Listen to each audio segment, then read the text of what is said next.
Good morning, everybody. I am right on time. Okay, so thank you ahead of time for those of you that will be watching this later and those of you who are already logged in to watch this now. So my name is Ashley Sear. I am the owner of Private Eye Investigations located here in Ottawa, Ontario. And for those of you who did not watch our last live segment, which was I'd say about 2 months ago, we went through various Q's and A's, and it was interesting to say the least. And I still have quite a few questions that I hadn't gone through. And my assistant actually just informed me that we are still getting some questions this morning. So the thing is I like to review the questions before going live with them because as some of you guys noticed last time around, I do get some questions that are quite inappropriate and should not be broadcast live on the air or at all. So please filter your questions before you send them in, especially if you really want them answered, or reformulate them somehow, please. Aside from that, so what I decided essentially is I'm going to post something next week in regards to the Q's and A's because I want to see the ones that are coming in now in order to be able to answer as many questions as possible, all kind of in one shot. So what I guess I'm just going to keep this brief a little bit and talk about why we went on a social media hiatus over the past couple of months. So I've been MIA as well as my team, and some of you have noticed that we were even a little slower on our response time to you guys, either on Facebook, LinkedIn, Instagram. I don't know what other social media feeds we have, but those are our top ones.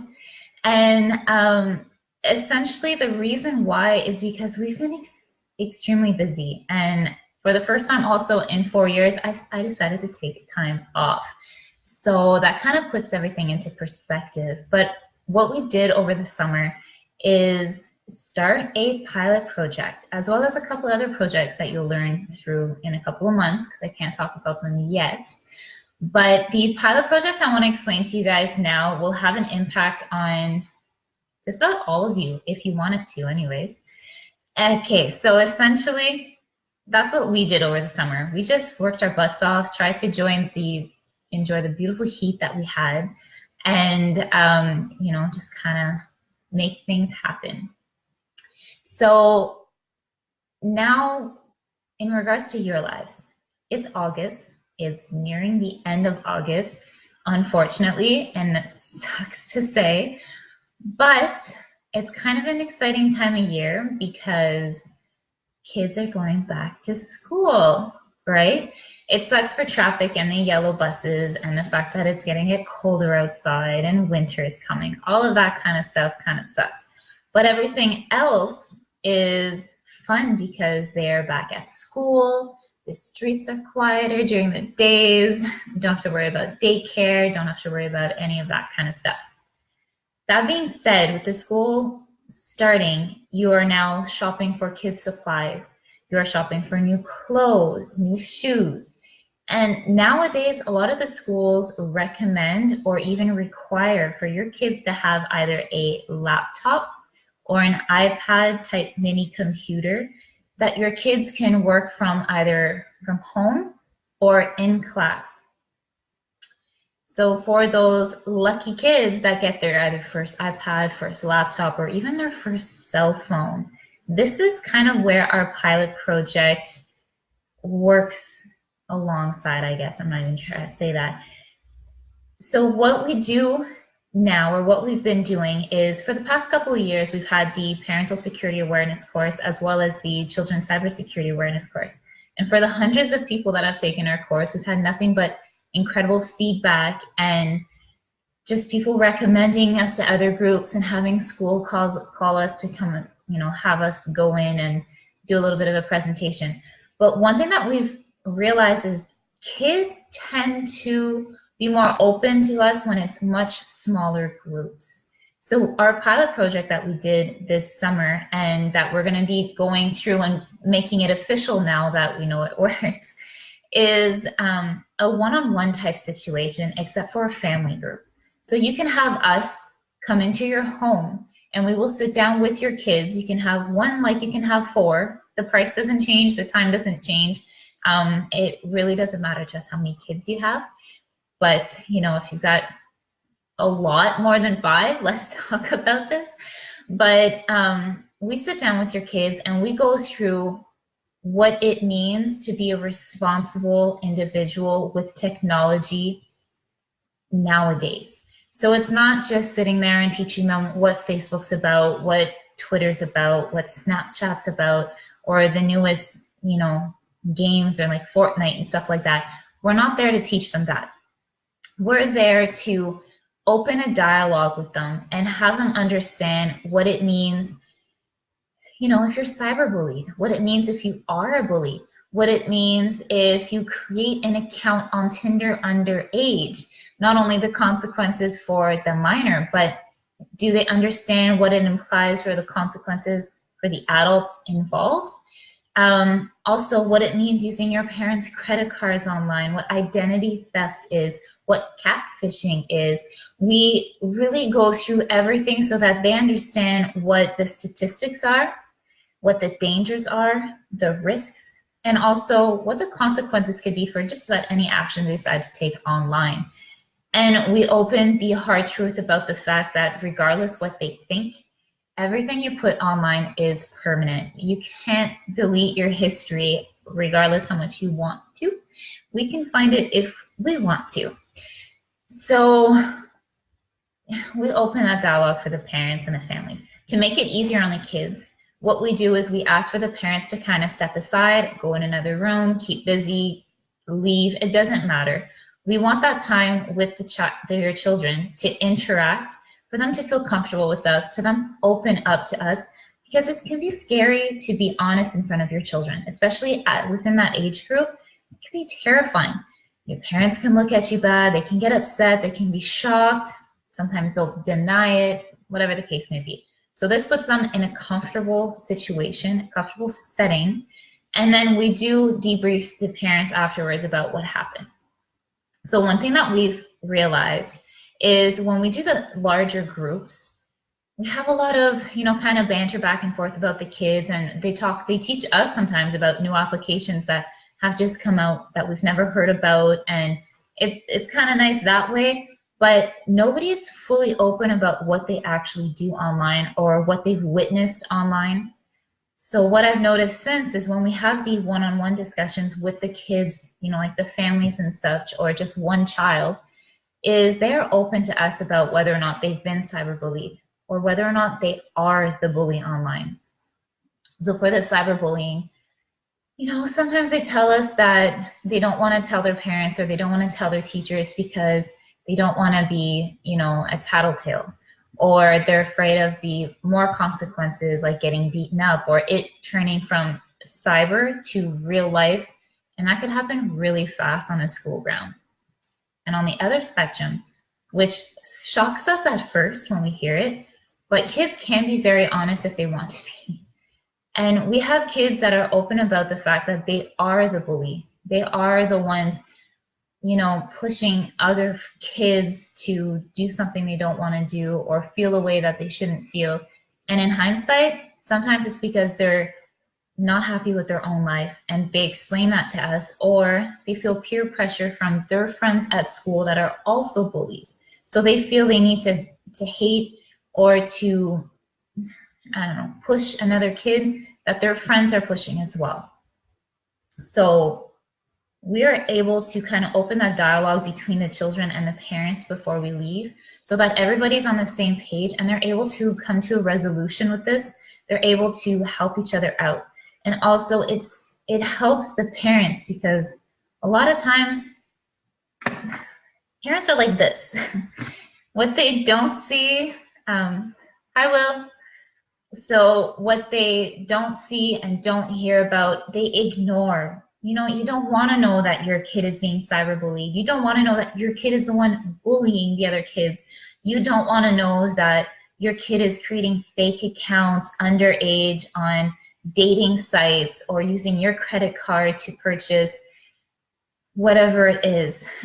You don't want to know that. And a lot of that kind of makes you an ignorant, negligent parent without realizing it, or you're afraid to ask. And if you're afraid to ask, that means you're afraid of the answer, which means when you get the answer, your reaction is not going to be what the kid wants. They don't want you to scream at them. They don't want you to punish them. They want you to talk to them about it. They need to understand and they need it to be explained. Just because they were raised with technology doesn't mean they know how to use it.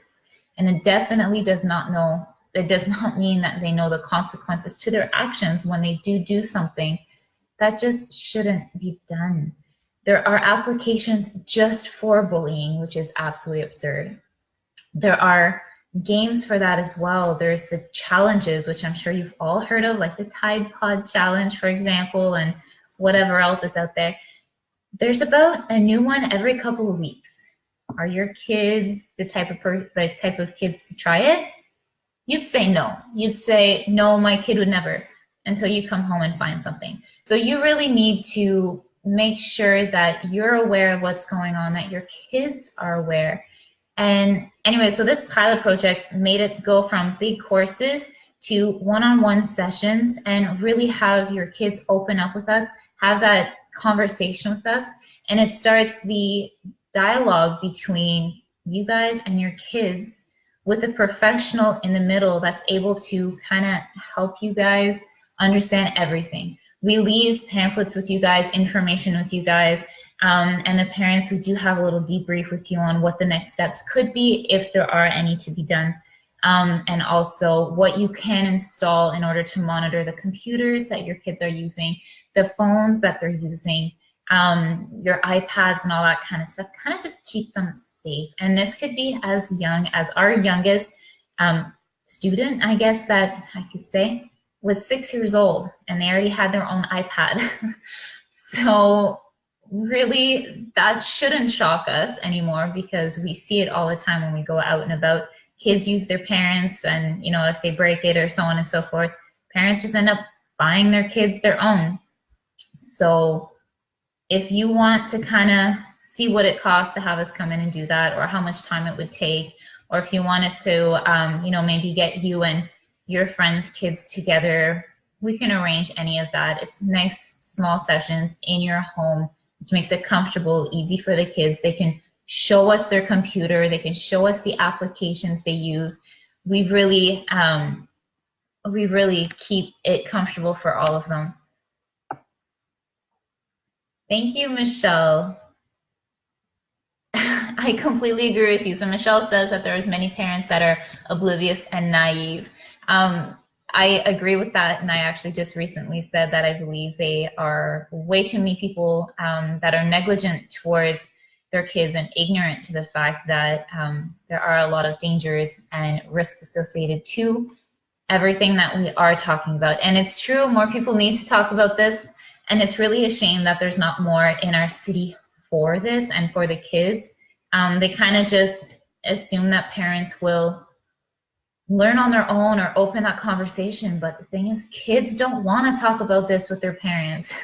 It's simple. They don't want to sit there and tell their parents that they're being bullied, or that they're the ones bullying, or, that someone is stalking them online, or, that they're talking to a bunch of strangers and they're planning on meeting strangers.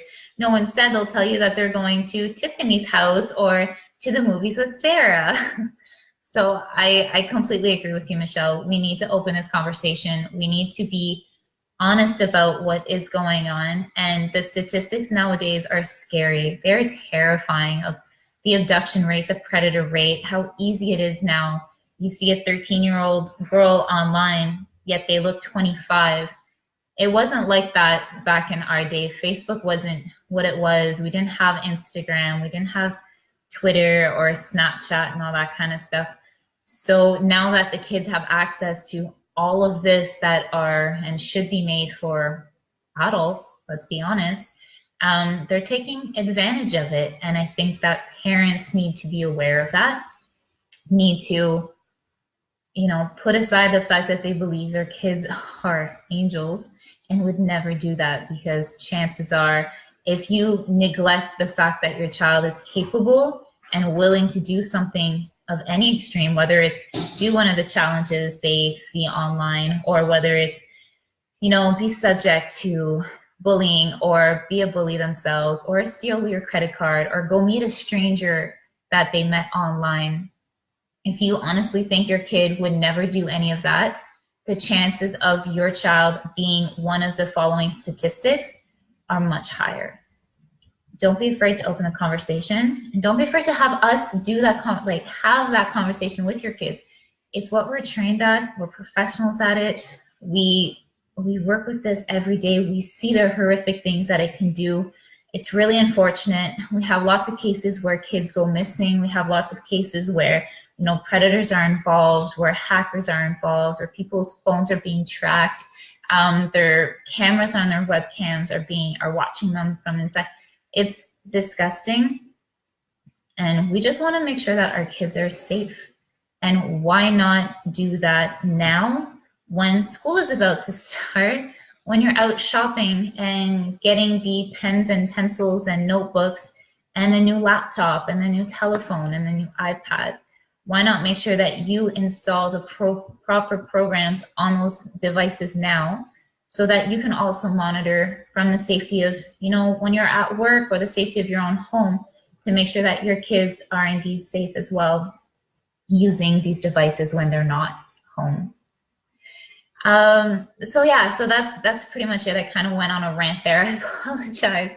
So the pilot project is in full effect. We will be posting advertisement about it and whatnot in the next week or so as well. So once again, it's about an hour to 2 hours with your kids in the comfort of your own home. Very affordable, and you can have more than one child. If it's multiple families coming together, just give us a heads up. Rate does change a little bit at that point, but the concept remains the same, and we still have the open conversation with you afterwards about what your child was willing to share with us, and whether or not we believe that there is something at risk, or a conversation that you need to have further, or if your child should speak to a professional. Mental health is also a subject that you need to keep aware of. And unfortunately, social networking has a huge impact on the mental health of our youth these days. If you guys have any questions, concerns, you want to send in your Q's and A's also for next week's live, feel free to do that. Our email is info@privateeyeottawa.com. You can call us at 613-697-7580, or you can just send us a personal message here on Facebook, Instagram, or any other LinkedIn, any other social media that we do have. Aside from that, please feel free to keep leaving your comments on the side. I love having the dialogue open for you guys. And if you feel that you'd like us to go to your kid's school or daycare, any of that kind of stuff, to have a conversation with them as well, reach out. All right. Thank you very much for watching. Once again, my name is Ashley Sear. I am the owner of Private Eye Investigations.